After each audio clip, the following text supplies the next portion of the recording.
చేసినా సక్సెస్ఫుల్గా ఉంటుంది. మీకు గ్యాప్ ఎందుకు వచ్చిందని మా మిత్రులు అందరూ అడుగుతున్నారు. భజన చేయటం రాదు మీకు. భజన చేస్తే మంచి ఆఫర్స్ వస్తాయని నా opinion. All the best Raghu. Chaitanya గారు, భజన కాదు కదా, భజన అంటే గుర్తొస్తుంది. చిన్నప్పుడు మా ఊళ్ళో రామాలయం ఉండేది మా ఇంటి పక్కనే. దొడ్డి వీరన్న తాత అని చెప్పి ఒక ఆయన ఉండేవారు. సాయంత్రం అవగానే రాముల వారికి ఆయన ఇది చేసి ఒక భజన కార్యక్రమం ఉండేది. రోజు హార్మోనియం డోలకలు పెట్టుకుని కొడతా ఉండేవారు వాళ్ళు.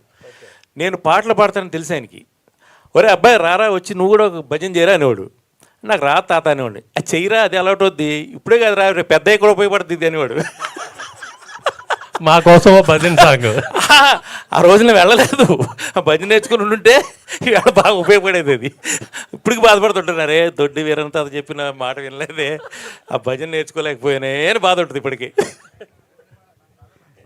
సరే, ఇందాక మీ సాంగ్స్ వింటున్నప్పుడు ఎక్కడ కూడా ఆటోట్యూన్ అనేది వినబడలా, అన్నీ ఒరిజినల్ లోకల్సే వినిపించాయి.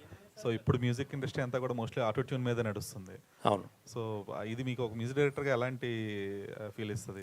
సోల్ ఉండదండి. బేసిక్గా ఏంటంటే ఈ ఆటోట్యూన్ వేసేయచ్చు మనం, ఏదో అంటే ఎవరిని పడతాం సింగర్ని పాడేయచ్చు.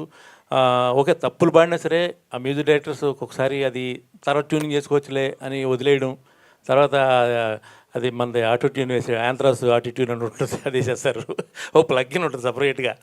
మనకి మీరు యూట్యూబ్లో కనుక చూస్తే అన్ని పాటలు అదే ప్లగ్ఇన్ వినిపిస్తూ ఉంటుంది.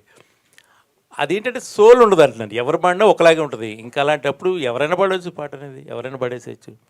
అలా కాకుండా ఒక క్లీన్గా జాగ్రత్తగా వాళ్ళతోనే ఒకటికి 2 సార్లు మన రిహార్సల్ చేయించి కొంచెం ఒక గుడ్ అవుట్పుట్ వచ్చే వరకు. ఈవెన్ నేను పాడినా అంతే, ప్రతి లైన్ చూసుకుంటూ పాడుకుంటాను నేను. ఒక్కొక్కసారి 10 సార్లు చెక్ చేసుకుంటాను, ఏమైనా ఫ్లాట్ ఉందా, మళ్ళీ రేపు పొద్దున మనల్ని ఇది చేస్తారని. సో అది లేకుండా జాగ్రత్త పడుతూ ఉంటాను బేసిక్గా. బట్ ఒక మ్యూజిక్ డైరెక్టర్గా మీకంటూ ఒక మంచి ట్రాక్ రికార్డ్ ఉంది. బంపర్ ఆఫర్ నుంచి తర్వాత మీరు చేసిన లిమిటెడ్ మూవీస్ అనేటప్పటికి కూడా నేను ఇంతలో మీరు సాంగ్ పాడినా కానీ అలా అన్నిటికి. బట్ ఈ మ్యూజిక్ వచ్చేటప్పటికి కొంచెం కార్డ్స్కి అంటే మీ ఓన్ కంపెనీకి ఉంచేసుకోవడానికి రీజన్ ఏంటి?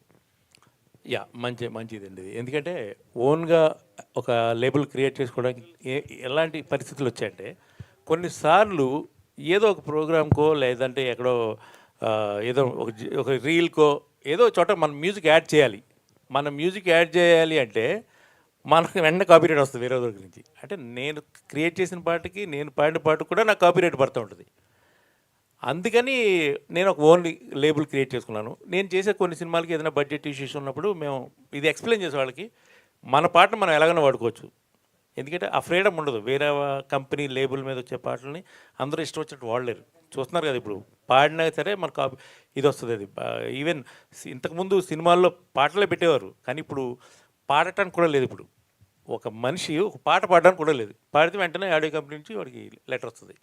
సో అలాంటి పరిస్థితుల్లో మన పాటలు, నేనే కాదు మీరు చూస్తుండండి, రాబోయే 5-10 ఏళ్లలో ప్రతి మ్యూజిక్ డైరెక్టరు ఒక ఆడియో కంపెనీ పెట్టుకుంటాడు. అంటే ఆల్రెడీ అనిరుద్ధ్ గారు కూడా ఓన్ లేబుల్ పెట్టుకుంటున్నారు విన్నాను నేను. అవునన్నా, అదే ఈ ఆడియో లేబుల్స్ పెట్టుకుంటున్నారు. కాకపోతే ప్రొడ్యూసర్స్ కొంచెం ఈ ఆడియో రైట్స్ అనేవి షేర్ బేస్ పెట్టుకుంటారు. షేర్ బేస్ 50-50 షేర్ బేస్ పెట్టేసుకుంటారు హ్యాపీగా, అంతే సింపుల్ కదా. అది వచ్చేది ప్రొడ్యూసర్ తింటాడు కదండి రేపు పొద్దున. ఇప్పుడు మనం చిన్న లాజిక్, ఒక పాత పాట ఏదో ఈ సినిమాలో రీమిక్స్ చేయాలంటే ఆ కంపెనీలో మనం 15-20 లక్షలు పే చేయాల్సి వస్తుంది ఒక పాటకి. అసలు ఆ టైంలో నాకు తెలిసి ఆ సినిమా బడ్జెట్ అంత ఉండదు. నేను చూశాను అది 15-20 లక్షలు పెట్టి పాటలు కొంటున్నారు. ఆ కొన్నప్పుడు ఆ డబ్బులు ఎవరికి పోతాయో తిరిగి మళ్ళీ ఆడియో కంపెనీకి వెళ్ళిపోతుంది. అదేదో అప్పుడు ఆ సినిమా తీసి చితికిపోయి పాపం ఖాళీగా కూర్చొని ప్రొడ్యూసర్కి వచ్చిందనుకోండి ఆ టైంలో, యూ విల్ బీ హ్యాపీ కదండి. కనీసం ఆ టైంలో డబ్బులు వస్తాయి. రాయల్టీ ఇస్తున్నాం కదా మీకు అంటారు. ఎక్కడ వస్తున్నాయి రాయల్టీస్? నమ్మకం. ఇప్పుడు నాకు మ్యూజిక్ డైరెక్టర్గా రావాలి, అస్ కంపెనీ ఓనర్గా కూడా రావాలి. నాకు ఎక్కడ రావట్లే రాయల్టీ సరిగా. ఏదో అలా ముష్టి కింద పడేస్తుంటారు అందరికీ, నెల ఎంత పడే. యాక్చువల్గా ప్రతి మ్యూజిక్ డైరెక్టర్కి, ప్రతి లిరిసిస్ట్కి, ప్రతి పాట మీద 15% రాయల్టీ రావాలి. మొత్తం జీవితాంతం రావాలి.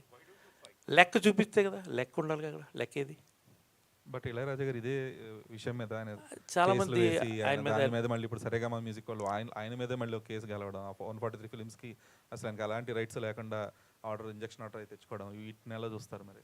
కొన్ని అంటే నేను ఆయన చేసిన తప్పని అన్నాను నేను, ఎందుకంటే ఆయన చేసిన కరెక్ట్. ఎందుకంటే లతా మంగేష్కర్ గారు, ఆవిడ ఒక్కరు ఇండియాలో అది కరెక్ట్గా ఫాలో అవ్వగలిగారు. ఆవిడ మాత్రమే ఆవిడ పాట మీద ఆవిడకి సర్వాధికారం ఉన్నాయి ఈ రోజుకి ఆవిడకి. సో అదే ఫార్మేట్ ఫాలో అయ్యారు ఆయన. మేబీ కొన్ని చోట్ల ఈ అగ్రిమెంట్స్లో జరిగే లొక్కలొక్కలు ఉంటాయి, మతలబులు ఉంటాయి కదా, అలాంటి చోట్ల కొన్ని కొన్ని మిస్ఫైర్ అవుతుంటాయి ఒక్కొక్కసారి. ఎండ్ ఆఫ్ ది డే చట్టానికి వెళ్ళేది అదే కదా. సో అలా